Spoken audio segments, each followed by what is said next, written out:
Hola, ¿me escuchan bien? ¿Qué tal? Mi nombre es Hernán Martino, soy neurólogo infantil y me dedico a las enfermedades neurometabólicas desde hace muchos años. Muchos de ustedes me conocen y conozco a muchos de ustedes, pero muchos sé que son nuevos en el mundo, en la comunidad de leucodistrofias. Gracias a Verónica, Eduardo y a todos los que integran a la fundación por organizar esto, no solo por invitarme a mí y a mis colegas, sino por todo el esfuerzo que implica organizar una reunión de este tipo, traer invitados extranjeros desde muy lejos a enseñarnos cosas maravillosas como lo que acabamos de ver recién. La verdad es que me pidió Verónica que hable de este tema, que es la terapia génica para leucodistrofias. Yo lo quise acotar, teniendo media hora, dije, no, voy a hablar en profundidad de la terapia génica para un tipo de leucodistrofia, que es para la adrenoleucodistrofia, ligada al X, para la forma cerebral. Y la verdad que pensé en los últimos días qué mensaje quería transmitirles a ustedes.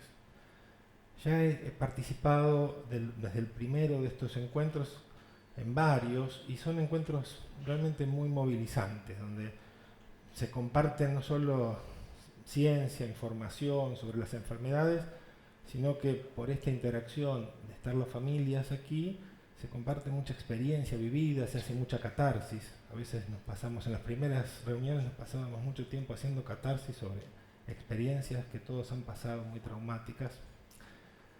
Y antes de ir a la ciencia pura y dura, que vamos a hablar de este tema,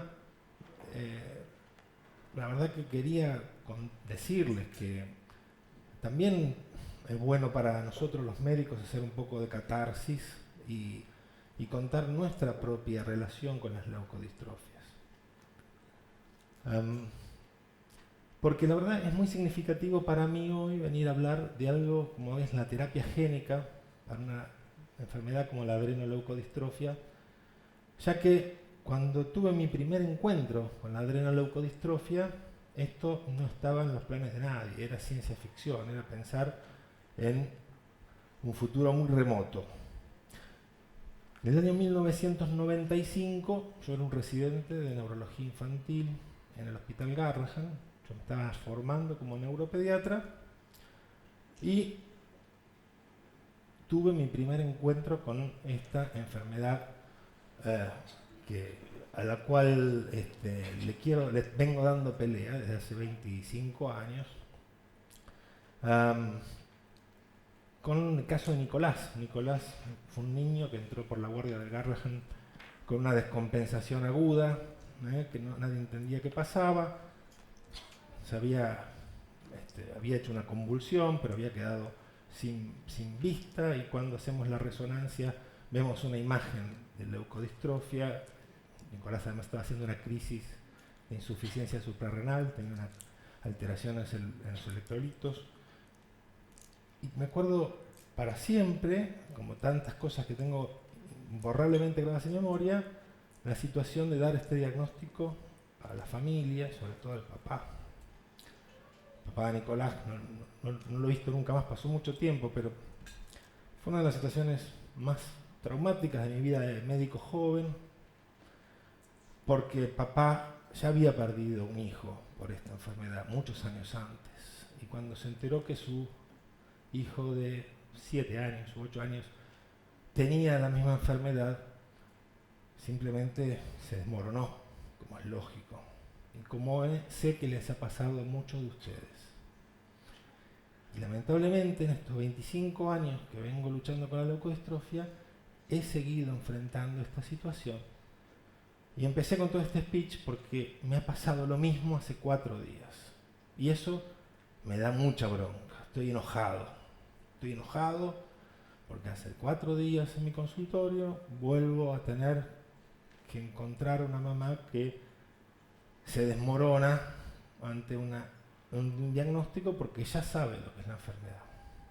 Y estoy enojado además porque Este diagnóstico de una forma cerebral avanzada de un niño con adrenoleucodistrofia quizás podría haber sido evitada o llegado a tiempo, sabiendo que en esa familia había habido otros casos de adrenoleucodistrofia, pero nadie habló a tiempo, no hubo comunicación, los médicos no le informaron cuando hicieron el diagnóstico del primo hermano de este nene, no le hablaron a toda la familia, quienes tenían que investigar, que busquen a las portadoras, que le avisen a los primos. No, eso no pasó, la familia tampoco quiso hablar, muy dolorosa la situación.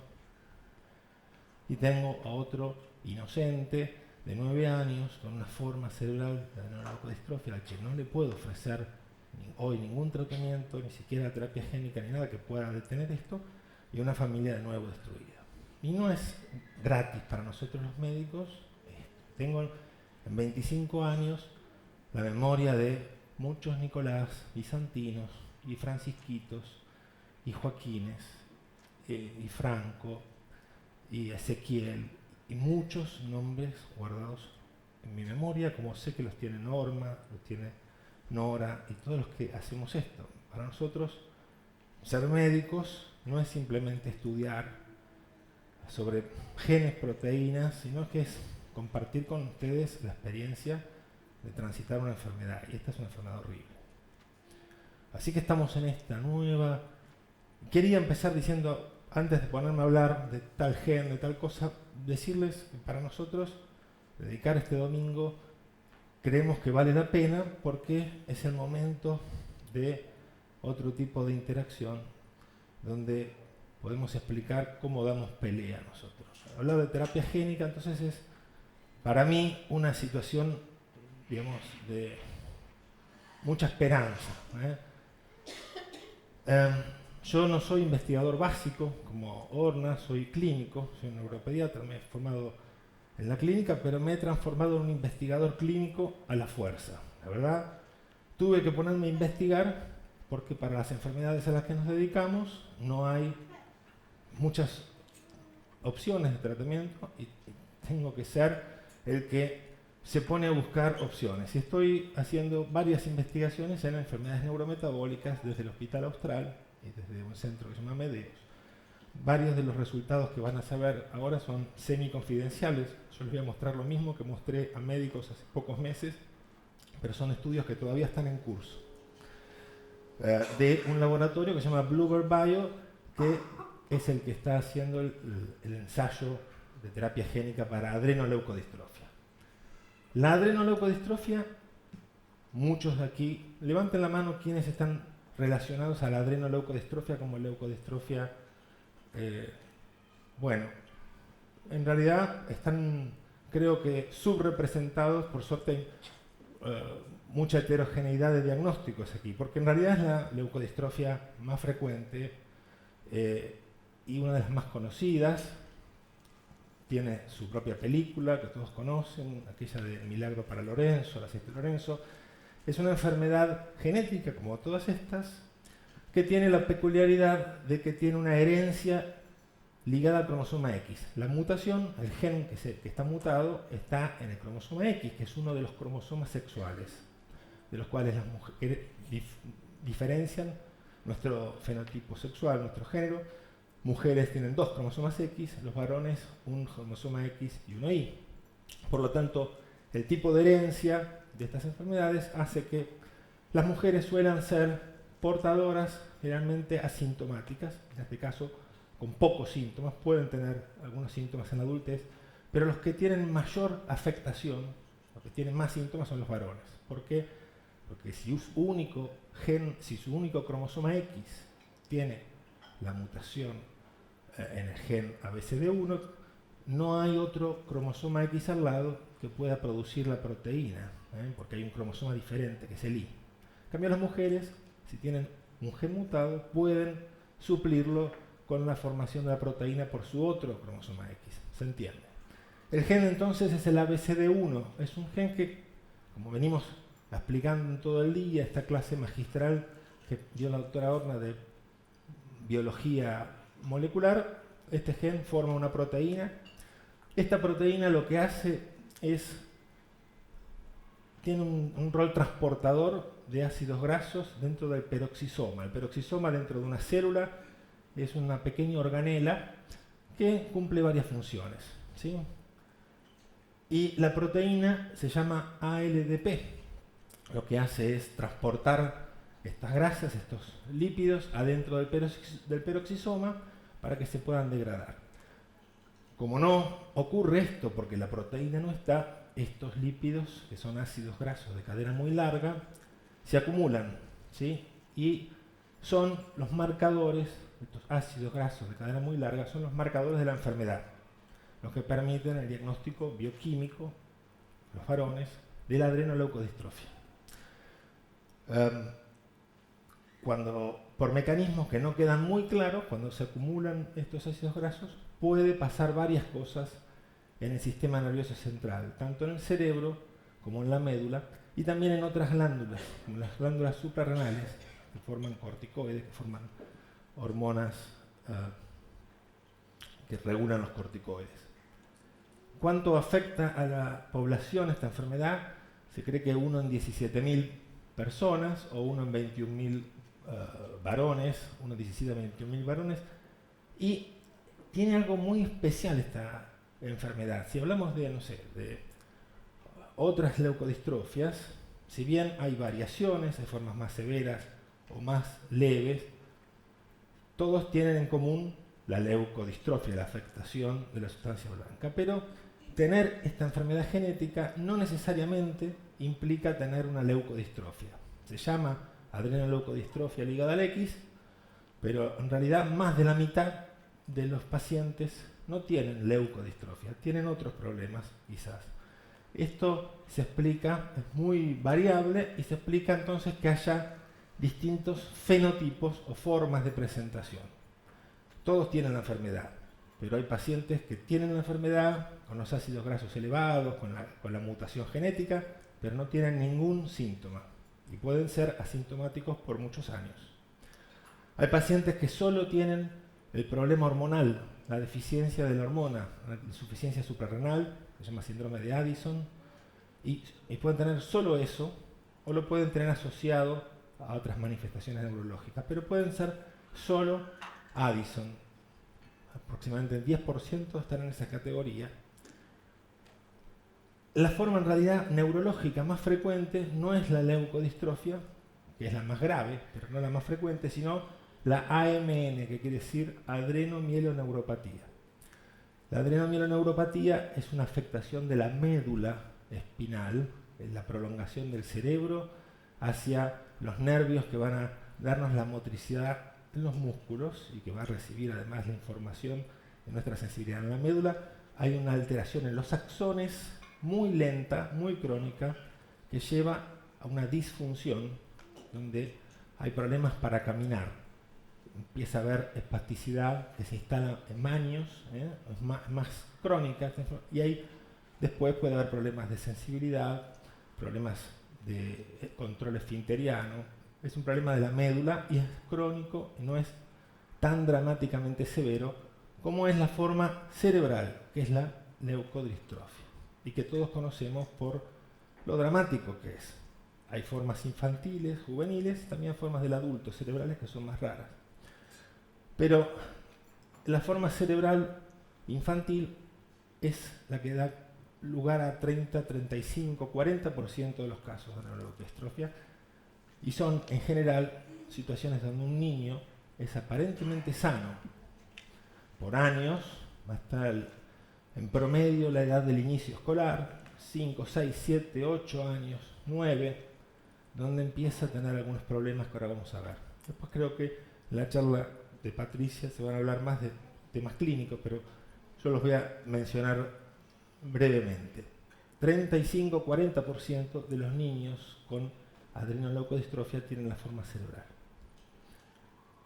Y lo que ocurre es la destrucción de la sustancia blanca, es una alteración de una destrucción de la mielina con un daño inflamatorio, hay un proceso de inflamación. No se sabe por qué, en algunos pacientes esta acumulación de ácidos grasos de cadena muy largo detona, gatilla un proceso inflamatorio contra la mielina. Y generalmente, en la mayor parte de los casos, es una alteración en la región posterior de la mielina. La mielina es componente importante de la sustancia blanca, de toda la sustancia blanca, y hay una progresión en el tiempo, cuando empieza la degradación de la mielina, que va desde unas leves lesiones de aquí atrás, en lo que se llama el cuerpo calloso, las radiaciones ópticas, que se van extendiendo hasta ocupar todos los lóbulos occipitales, parietales y también luego en forma difusa toda la mielina del cerebro, lo cual lleva a pérdida de muchas funciones. Podemos decir que hay una etapa inicial con síntomas bastante insidiosos o inespecíficos, que ese es el problema. No son disparadores de alerta en los clínicos para pedir una resonancia y ver esto. Los chicos cambian en su conducta, cambian en su humor, empiezan a tener menor rendimiento escolar, se ponen más hiperactivos, irritables, pero esto es un fenómeno de meses donde probablemente lo llevamos a la psicopedagoga, al psicólogo, vemos si hay un problema emocional, y lo que está pasando es que hay una lesión cerebral que avanza y que nadie se está dando cuenta. Se confunde a veces con el ADD, el déficit de atención, con hiperactividad. Esta es la etapa de síntomas iniciales de la forma cerebral de adrenoleucodistrofia. Luego hay una etapa donde hay una disabilidad ya notoria, moderada, aparecen otras cosas. ¿Por qué? Porque la lesión se empieza a extender, empiezan los problemas en los sentidos, el chico parece sordo porque le hablamos y le cuesta entender. En realidad no es que esté hipoacúsico, sino que tiene un problema en el procesamiento verbal. No puede... Lo que hay en la sustancia blanca son fibras de asociación, es como el cableado que conecta una neurona con otra. Si pierdo esas fibras de asociación, mi capacidad de comprensión empieza a caer. Estos chicos tienen algo que se llama gnosia auditivo verbal, entonces le hablas y tenés que explicarle las cosas varias veces, luego pueden dar una respuesta, empiezan a tener dificultades para expresarse. Como la principal ubicación de las lesiones es en la zona visual, la zona occipital, en la mayor parte de los casos, a veces no, a veces empieza adelante, pero esto genera muchos problemas visuales. El chico empieza a chocarse con los muebles, está como ido, empieza a tener déficit en el campo visual, no ve todo, y empieza a tener inestabilidad, problemas en la marcha, caídas frecuentes, puede tener episodios de convulsiones, puede empezar a perder esfínteres. Aquí siempre, cuando aparecen cualquiera de estas manifestaciones neurológicas, ya un neurólogo vio al chico y ahí ya tenemos una imagen de resonancia. Generalmente, cuando es el primer caso de una familia, las imágenes llegan en esta etapa, cuando ya hay varios meses de avance de enfermedad. Al final de la enfermedad, esto lleva a una pérdida de las funciones progresiva, no solo de los sentidos, de la respuesta motora.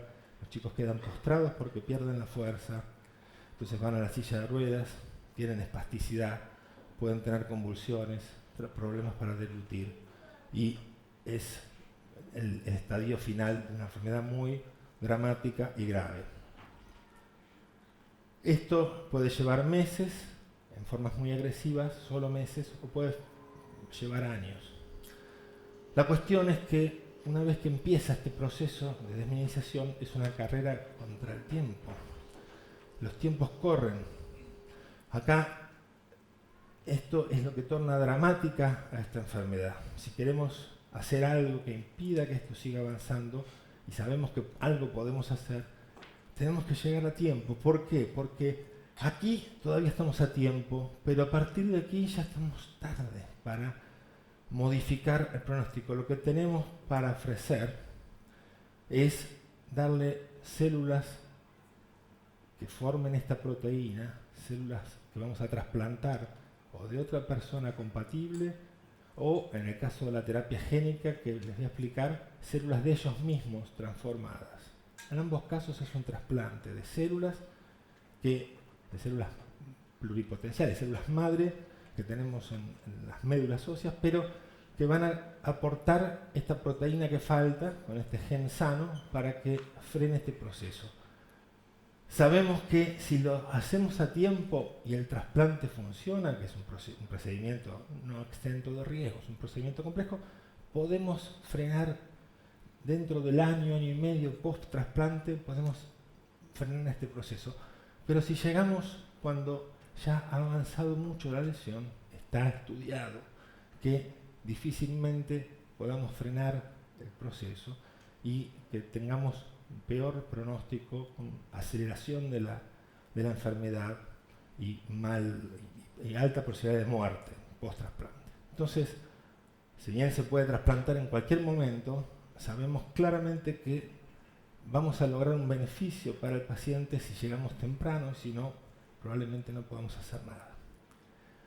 Por eso, nosotros como médicos, como sistema de salud y ustedes como organización que están haciendo de pacientes con leucodistrofias, tenemos que pensar juntos maneras de llegar a tiempo para que no pasen más estas cosas como la que seguimos viendo, de chicos que llegan tarde, a pesar de que ya en la familia sabíamos que había casos.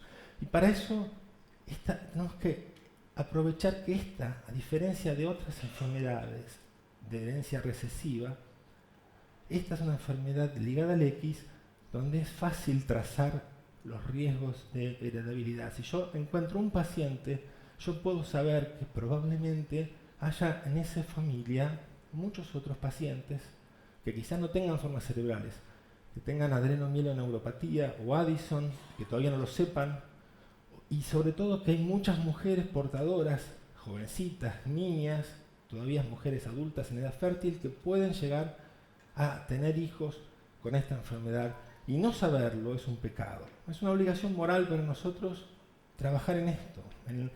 Ustedes como familias hablando de esto, que es difícil hablar, escuché a lo largo de 25 años y de haber visto decenas de familias, muchas historias de cómo esto se niega, duele, no se quiere hablar, se murió un chico, no se habla más de esto. Y vienen nuevos chicos después, y que podrían estar alertas y no pasa esto. Y tengo que decirlo con esta crudeza porque es lo que, para eso estamos acá. En el laboratorio del doctor Chamoles, donde yo trabajé muchos años, hasta después del fallecimiento del doctor, yo llevaba hasta ese momento, ahora sigue Nora por allí, pero sería bueno retomar una base de datos. Teníamos 100 pacientes hasta el 2004, hoy estoy seguro que hay más de 150 pacientes o más diagnosticados, más todos los que están apareciendo desde la genómica, desde la genética directa, sin pasar por los ácidos grasos o que han sido diagnosticados en otro lado. Yo creo que es muy importante que sepamos qué tipo de pacientes tenemos en Argentina. Acá en esta serie era muy evidente que la mayoría, teníamos más del 60% de formas cerebrales. ¿Por qué? Porque eran los que llegaban al diagnóstico, porque los neurólogos adultos no estaban encontrando los pacientes con adrenomielineuropatía. Ya los Addison, los endocrinólogos, y todos empiezan con este trastorno de la conducta, este cambio en sus habilidades escolares, que pasa tiempo y son subdiagnosticados. Desde hace años sabemos que el trasplante de médula ósea o de células de cordón, ¿sí?, que llamamos en general trasplante de células hematopoyéticas, es un tratamiento que puede frenar esta evolución tan grave de la forma cerebral, si lo hacemos a tiempo. Hacerlo a tiempo implica llegar cuando las lesiones todavía tienen un score en la resonancia, que tienen un score que se llama LOES, que es un score que va de 0 a 35 puntos o a 50 puntos y que tiene que tener menos de 10 puntos o de 9 para tener chance de una buena evolución. La historia natural de los pacientes con adrenoleucodistrofia cerebral Fue estudiada hace poco con un estudio de Bluebird Bio que se llamó ALD 101 en varios centros de trasplante de Estados Unidos y Europa. En eso no participamos nosotros.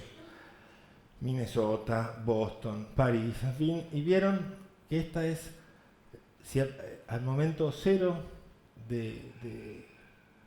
del trasplante estaba el 100% de los chicos vivos. Estos se llaman curvas de sobrevida de Kaplan-Meier. Usamos mucho esto en medicina. Cuando vean este tipo de curvas se llaman curvas de Kaplan.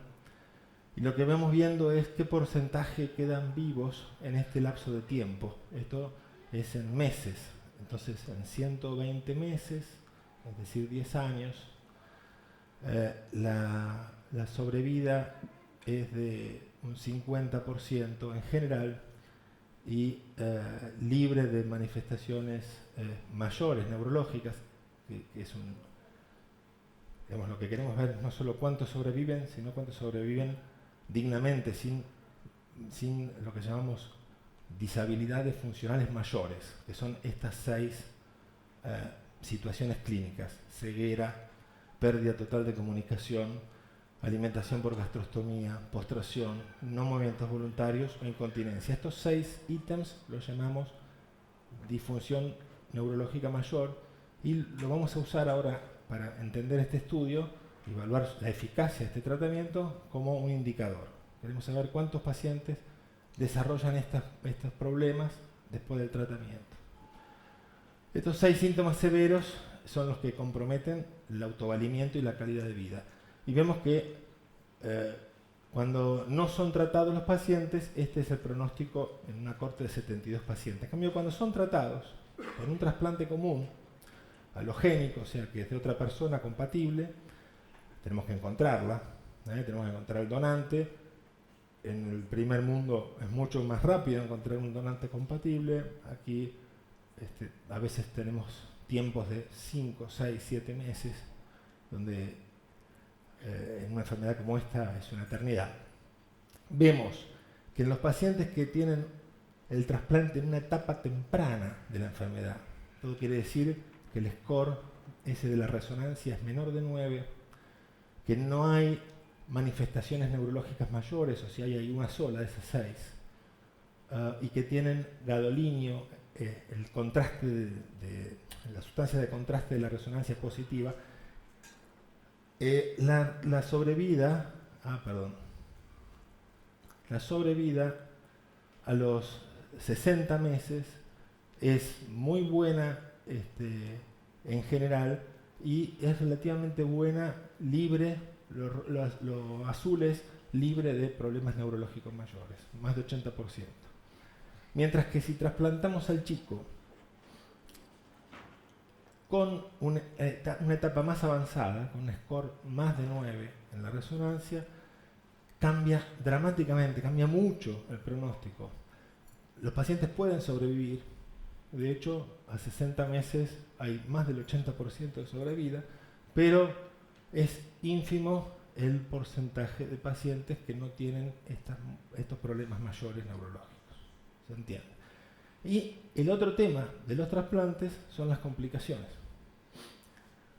Dependiendo cuál sea la fuente de células, si es un donante familiar compatible o si es un donante no familiar, si son células de cordón de banco, y cuál es el grado de compatibilidad, que puede no ser de 100%, que puede ser una compatibilidad menor, lo que llamamos mismatch, van observándose distintas complicaciones. El trasplante es como una segunda enfermedad en sí misma, ¿no? Cuando trasplantamos de médula ósea a una persona, de cualquier cosa, una leucemia, un linfoma, a una enfermedad metabólica, hacemos este procedimiento que es excepcional porque tenemos que salvarlo de un mal mayor.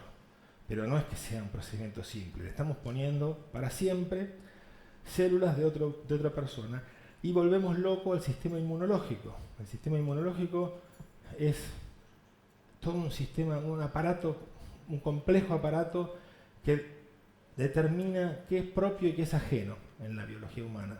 Nosotros tenemos que estar defendiéndonos de un virus, de una bacteria y de cuerpos extraños, y a veces, saben, existen enfermedades autoinmunes cuando el sistema inmunológico ataca las propias células.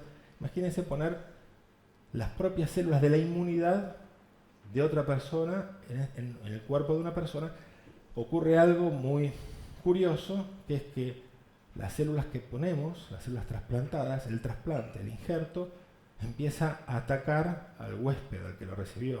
O sea, los glóbulos blancos, lo que ponemos justamente, son las células de la inmunidad. Eso se llama reacción de injerto contra huésped y es una de las manifestaciones más comunes entre los eventos adversos de los trasplantes. Y muchas veces son graves. Hay injertos contra huéspedes agudos e injertos contra huéspedes crónicos. GVHD es injerto contra huésped, no importa, que es versus host disease. 45% de los pacientes hacen agudo, 21% crónico. Esto habla de que no es un proceso libre de problemas. Es un proceso que conlleva más carga de enfermedad, más problemas clínicos a los que ya teníamos. Ahora bien, ¿cuál es esta terapia génica? ¿Qué es lo bueno que aporta? Este es el sentido. En vez de poner células de otra persona, lo que vamos a hacer es usar nuestras propias células madre, que están en la médula ósea y que están circulando por sangre, las podemos extraer, y modificarlas, metiéndoles el gen que tenemos defectuoso en la enfermedad, que es el ABCD1. ¿Y cómo hacemos para meter un gen, que es algo inherente a una célula, en estas propias células?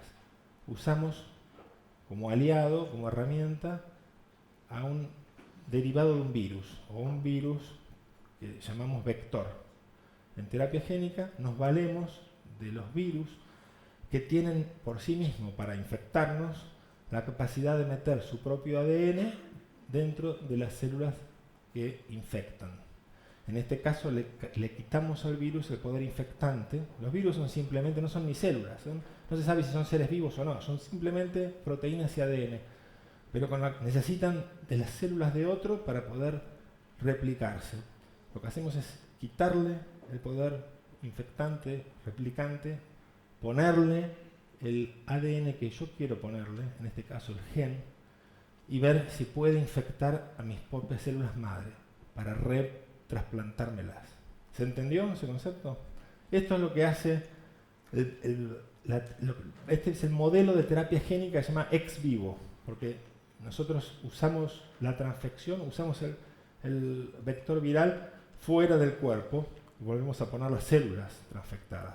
Hay otros tipos de terapia génica donde directamente inyectamos el vector viral para que se distribuya o en el cerebro o en la sangre. Ahí usamos los virus adeno asociados o adenovirus u otros vectores. Pero con el lentivirus, que es un pariente cercano de un retrovirus muy famoso que es el virus del SIDA. En realidad estamos usando una modificación del virus del HIV, que también es un lentivirus, para poder modificar estas células. Le sacamos células al paciente que ya tiene la forma cerebral incipiente. En el protocolo solo se aceptan pacientes que tienen score de LOES menor de 9 y que están en una forma recién temprana de la enfermedad. Se les seleccionan de las células de la sangre un tipo de glóbulo blanco, que llamamos CD34, que son células que son tipo pluripotenciales, o células madres, y ahí se fusionan, se los transduce con este producto que se llama LentiD, que no es más que este lentivirus asociado a esta secuencia de ADN específica. Y una vez que sabemos que hubo una transducción exitosa, que tenemos las células modificadas, las criopreservamos hasta que el paciente esté listo. Cuando sabemos que está la población celular del paciente lista, ahí acondicionamos al paciente para el trasplante. Como si fuera cualquier trasplante, yo tengo que barrerle sus propias células de la sangre. Tengo que barrerle la médula ósea y su propia producción de glóbulos blancos y rojos. Eso se llama mieloablación y es parte del riesgo de los trasplantes. Tenemos que usar quimioterapia. Ahí los pacientes les bajan las defensas, se pueden infectar, pueden sangrar, pueden pasar varias cosas que son propias del acondicionamiento, se usan quimioterápicos. Una vez que el paciente está listo, se hace el trasplante propiamente dicho, que no es una operación. Uno tiene la idea que un trasplante es una operación, un quirófano. No, es el día cero del trasplante es un día que simplemente, como todos los anteriores, está pasando algo distinto por el suero, que son las células, en este caso, del propio paciente modificadas. En un trasplante común está pasando las células de otra persona. ¿Se entendió? Este es el procedimiento. En realidad es muy parecido al trasplante halogénico, pero tiene dos beneficios muy importantes. Acá les podría mostrar lo que sabemos hasta ahora de cuántos pacientes en el mundo hay con este estudio. Inicialmente hubo una serie de 17 pacientes que 2 discontinuaron porque llegaron un poco tarde, tuvieron proceso de la enfermedad. Uno de los médicos decidió trasplantarlo con trasplante halogénico, el otro paciente decidió no controlarse más y después falleció, pero ya estaban muy avanzados. Y los 15 que quedaron siguen ahora en un protocolo de extensión, ya pasaron más de 2 años. De hecho, algunos de los chicos argentinos que pasaron por esto ya llevan 5 años trasplantados y el resultado es muy bueno, ahora les voy a mostrar. Después se agregó otra cohorte de 12 pacientes más, viendo que esto andaba bien, que todavía están muchos de ellos en el periodo de los primeros 2 años, todavía no hay resultados, pero que vienen también muy bien. El promedio de edad fue de 6 años, la mediana de edad de estos chicos, primero 17 pacientes, después otros 2, en total 29 pacientes. ¿Cuál era el score en la resonancia? 2 puntos. Esto quiere decir lesiones mínimas. En el caso de la experiencia personal, 3 de los pacientes de esta serie inicial los sigo personalmente y les puedo decir que en los 3 casos había... Muy bien, levantan la mano, muchachos. Genio. Tenemos acá un valiente. Me agarró vergüenza. Qué divino. Todos estos chicos tienen la historia de haber tenido un hermano mayor que padeció antes la enfermedad y que la pasó mal y que no llegó a tiempo. Por eso en ellos se pudo llegar tan temprano, porque en todos ellos estábamos al pie del cañón cada 6 meses haciendo una resonancia magnética, viendo que apareciera la primera lesión.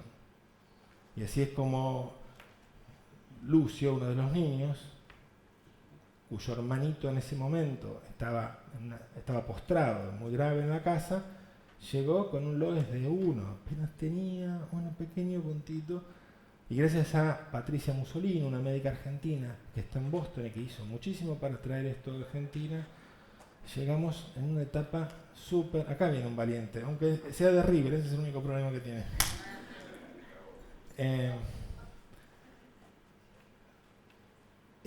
Lucio llegó con un LOES de 1 y anduvo súper bien, por ejemplo. Hasta el día de hoy, bueno, es impecable como está. Es un caso de esos que no se pueden creer, digamos, la evolución que tuvo considerando la enfermedad que tiene.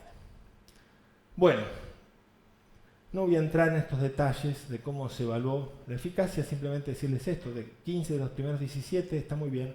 Y lo más importante, les decía, de este nuevo ensayo, de este nuevo tipo de tratamiento, es que por ser las propias células del paciente las que se trasplantan, no tengo las complicaciones de los trasplantes habituales, que es el injerto contra huésped. Las células que yo pongo no atacan al propio organismo. No hay ni un caso de injerto contra huésped en todos los trasplantados autólogos de este tipo, ni uno. Por lo tanto, mucha menos morbilidad, complicaciones, efectos adversos.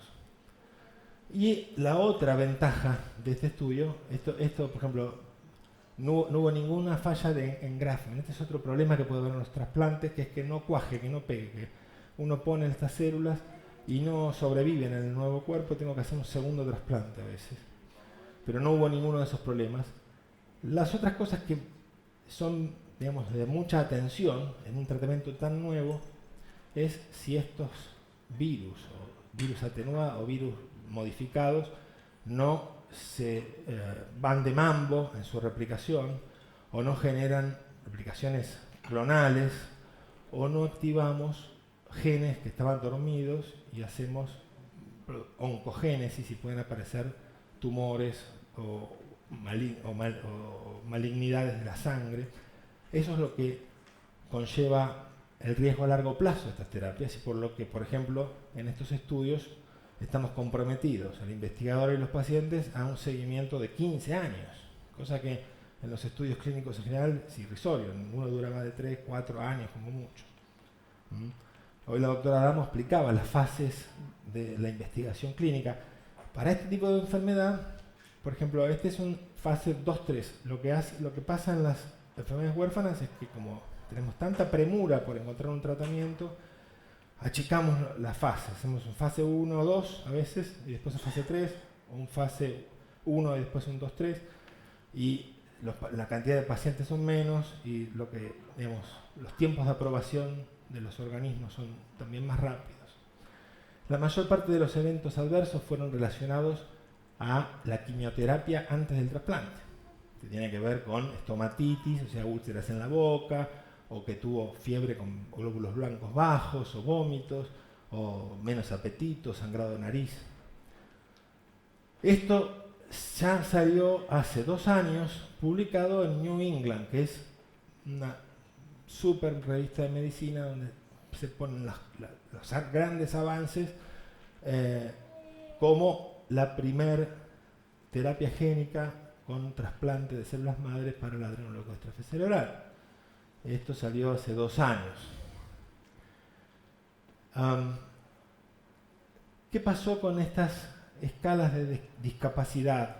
En realidad, excepto un paciente que fue el que el que salió rápidamente del protocolo, casi todos ellos se mantuvieron con scores bastante bajos. Hay una escala que se llama NFS, Neurological Function Score, que tiene un total posible de 25 puntos. Se pregunta cuál de todos estos síntomas tienen, problemas para correr, problemas de visión, y la verdad que ninguno de los pacientes suma más de 2 puntos o 3 puntos después de 2 años. ¿Qué pasa con la radiología, con las imágenes en la resonancia? Pretratamiento tenía este score de Loess, con este poquito de lesión ya es 2, ¿no? Y después de 2 años de tratamiento, es un caso del paciente, el primer caso del 2001, quedaba prácticamente igual, quedaban 2, mientras que un paciente representativo, si nos valiéramos de lo que sabemos de la enfermedad, la corte histórica, después de 2 años, de 2 pasa a 15 años. Y ya esta es una situación bastante más compleja. Esta es la evaluación de todos los pacientes. Como muchos sumaron puntos de Loess, la lesión sigue avanzando hasta 1 año y medio después del trasplante. Igual que con un trasplante alogénico, no se frena del golpe, porque tenemos que transformar casi todas las células microgliales en células productoras de esta proteína, y eso lleva meses. O sea que puede seguir avanzando, pero lo interesante es que deja de haber un refuerzo de contraste alrededor de las lesiones rápidamente, que es un marcador de la actividad inflamatoria, que la lesión está avanzando. Entonces, esa es una señal de que el tratamiento está haciendo efecto. Muy bien. Y disculpen que está en inglés esto porque puse los datos más actualizados y no tuve tiempo de traducirlos, pero el mismo perfil de seguridad. La mayor parte de los eventos adversos fueron por la quimioterapia. De hecho, ahora está empezando un nuevo estudio que se llama 104, donde cambiaron el perfil de acondicionamiento para bajar estos eventos adversos, sacando el busulfán o algunos de otros de las quimioterapias. Muy bien. Conclusiones. La forma cerebral de adrenoleucodistrofia, no hace falta que se los diga a los que ya la conocen, es una enfermedad devastadora que provoca un deterioro neurológico rápido, y el trasplante alogénico es la única opción hasta ahora efectiva para detener el progreso de esta enfermedad, pero es fundamental llegar a tiempo. Llegar a tiempo hace la diferencia del pronóstico. Para eso hay que diagnosticar a tiempo. Incluso en estadios tempranos, el trasplante alogénico tiene muchos riesgos de complicaciones inmunes muy severas, esto del injerto contra huésped, y a veces son complicaciones fatales. Con este tratamiento, con la terapia génica, con el anti-D, que es todavía experimental, el trasplante autólogo supone la misma eficacia que un trasplante bien hecho, pero sin el riesgo inmunológico de las complicaciones de injerto contra huésped, etc. Y además, con otra ventaja que no menciono acá, especialmente útil para nuestros países, que es que no tengo que estar esperando a veces 6 meses la aparición de un donante, porque es el propio paciente el que va a aportar las células. Si yo entro en este estudio, puedo hacerlo en un mes. Y la diferencia de un mes a 6 meses en esta enfermedad puede ser importantísima. 17 pacientes han completado ya 2 años y hay además 12 más que están en curso. No se reportó injerto contra huésped y los eventos adversos están solo relacionados al acondicionamiento, a la quimioterapia. Yo soy acá la colita del león, porque estoy metido en este selecto grupo de investigadores, con gente de Boston sobre todo, que lideran, Florian Eichler, con Pato, Christine Duncan, gente de Minnesota, gente de París. En París, el profesor Aubour fue el primero que pensó esto y que hizo la primera experiencia, vale decirlo, antes de que se transforme en una terapia potencialmente comercializable en el futuro, ¿no? Y gente de Duke, gente de UCLA, en fin. Y Australia, es Londres, París, Australia, Estados Unidos y Buenos Aires. Y estos son 3 niños cuyas iniciales eran A, D y L, y en inglés adrenoleuco le dicen ALD, entonces tacharon ALD y lo cambiaron por ADL, como diciendo hemos derrotado esta enfermedad. A mí me gusta mucho más, tengo que decirle esto a Vero, Eduardo, el lema leucodistrofia te damos pelea, que el nuevo lema que es una utopía de un mundo sin leucodistrofias, porque eso lamentablemente va a ser más difícil sacarlas del mundo, pero aunque estén ahí, tenemos que hacer todo lo posible para combatirlas y que no nos sigan robando ni la salud ni la vida de nuestros chiquitos. Gracias y acepto todas las preguntas.